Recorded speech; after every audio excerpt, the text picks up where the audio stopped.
les pots individuels de yaourt. Là, on a un bon exemple de conditionnement plus grand.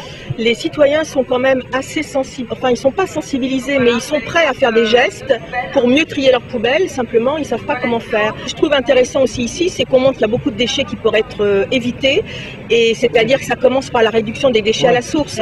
100 kg de déchets par an pour une personne. Avec le nombre qu'il y a de personnes rien qu'à Paris, sans compter toutes ces personnes qu'on pourrait mettre aussi aux déchets, quoi. Comment ça, pardon? N'oubliez pas le slogan du CNID, trier, recycler, d'accord, mais réduisons d'abord. Que le CNID demande aux industriels et aux pouvoirs publics d'enfin prendre des mesures efficaces pour permettre le développement de modes de distribution et de production qui sont moins générateurs de déchets.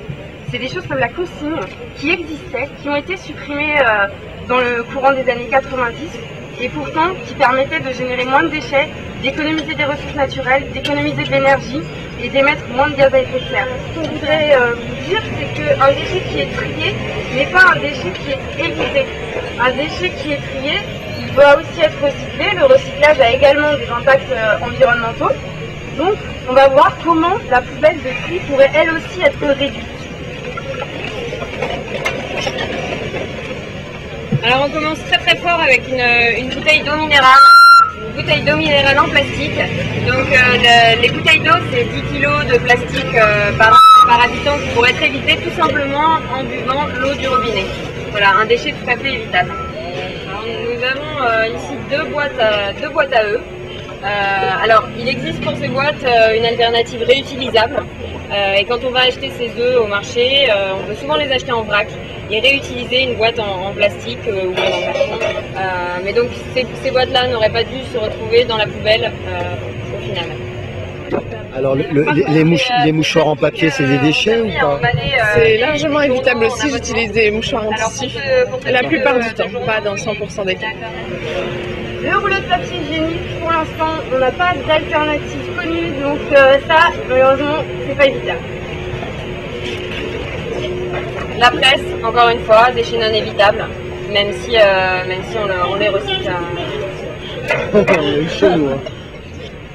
Et une canette de bière. Donc ça, c'est un exemple vraiment important, parce qu'il y a un système qui peut-être a été un peu oublié ces dernières années, qui s'appelle la consigne et qui est très efficace concernant les bouteilles en verre qui contiennent des boissons. Le principe, c'est que quand on achète ces bouteilles, il y a une partie du prix qui correspond à une consigne et quand on ramène la bouteille dans un magasin, on récupère cet argent, on récupère la consigne. Alors là, on a un petit échantillon de ce qu'on appelle les textiles sanitaires. Les textiles sanitaires, c'est 9% de notre poubelle. C'est un gisement de déchets qui a explosé ces 10 dernières années. Et ce sont des produits qui possèdent des alternatives durables. Les lingettes par exemple pour faire le ménage, on peut tout simplement les remplacer par une éponge et du produit nettoyant. Voilà, donc c'est des déchets tout à fait évitables.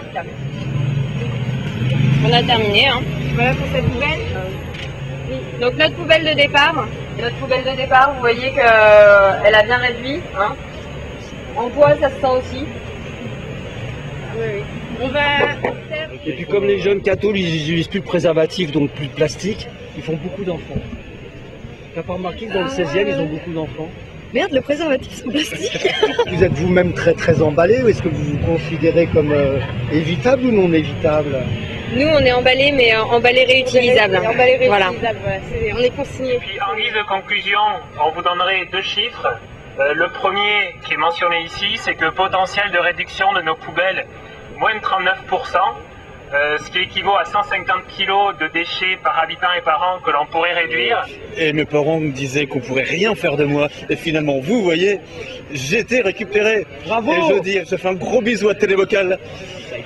Et je donne la casquette à Télévocal. Oh, il est bon! J'aime Télévocal.